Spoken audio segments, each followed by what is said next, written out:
Hi అండి అందరికీ. రాత్రి మిగిలిపోయిన అన్నంతో ఒకసారి ఇలా ట్రై చేయండి. ఇప్పుడు దీన్ని ఎలా ప్రిపేర్ చేసుకోవాలో చూపిస్తాను.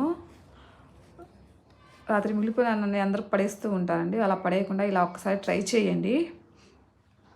స్టవ్ వెలిగించి కడాయి పెట్టి అందులో కొంచెం ఆయిల్ పోసుకోండి తగినంత.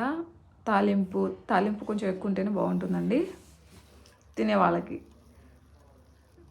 పచ్చిమిర్చి కరివేపాకు వేసి కొంచెం సేపు వేయించాలండి. తాలింపు కొంచెం మగ్గితేనే బాగుంటుందండి, రుచికరంగా ఉంటుంది.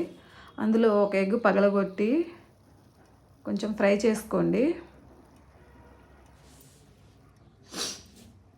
ఇలా కలుపుతూ ఫ్రై చేసుకోవాలి. దానికి కొంచెం పసుపు, ధనియాల పొడి వేసి ఒక నిమిషం కలపాలండి. ఉప్పు కొంచెమే వేసుకోవాలండి, ఎందుకంటే ఎగ్స్కి ఎక్కువ వేసుకుంటే ఎగ్స్కి పట్టి మళ్ళీ ఉప్పుగా అయిపోతుందండి. తర్వాత రైస్ వేసుకున్న తర్వాత కలుపుకోవచ్చు. ఇప్పుడు కొంచెం నేను చికెన్ మసాలా కొంచెం వేస్తున్నానండి. మీకు ఇష్టం ఉంటే వేసుకుని, లేకపోతే లేదు. చికెన్ మసాలా వేసుకుంటే చాలా టేస్టీగా ఉంటుందండి. తగినంత కారం నేను కొంచెమే వేస్తున్నానండి, పిల్లల కోసం కదా. కలుపుకోవాలి, కొంచెం సేపు ఫ్రై అవ్వాలి. ఇలా కలుపుతూ మగ్గనివ్వండి. ఇప్పుడు రాత్రి మిగిలిపోయిన అన్నాన్ని అందులోకి వేసేయండి. సిమ్లోనే పెట్టాలండి, స్టవ్ని సిమ్లోనే ఉంచి చేయాలి.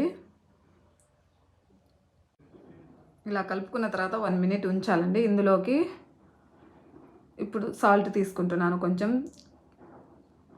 చూసుకొని వేసుకోండి కొంచెం. ఇప్పుడు హాఫ్ నిమ్మ చెక్క వేస్తున్నాను అండి. నిమ్మ చెక్క వేయడం వల్ల చాలా టేస్టీగా, ఇంకా చాలా టేస్టీగా ఉంటుందండి.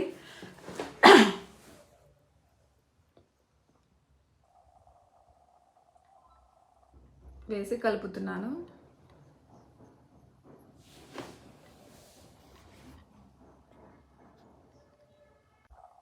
ఈవినింగ్ పిల్లలు స్కూల్ నుంచి రాగానే కూడా చేయొచ్చండి, చాలా బాగా తింటారండి. ఎగ్స్ అంటే పిల్లలందరికీ ఇష్టమే కదండి. సో ఇలా ఒక్కసారి ట్రై చేయండి. లాస్ట్కి కొత్తిమీర వేసేసి ఆఫ్ చేసేయండి. ఎంతో టేస్టీ అయిన ఎగ్ రైస్ రెడీ. ఓకే అండి.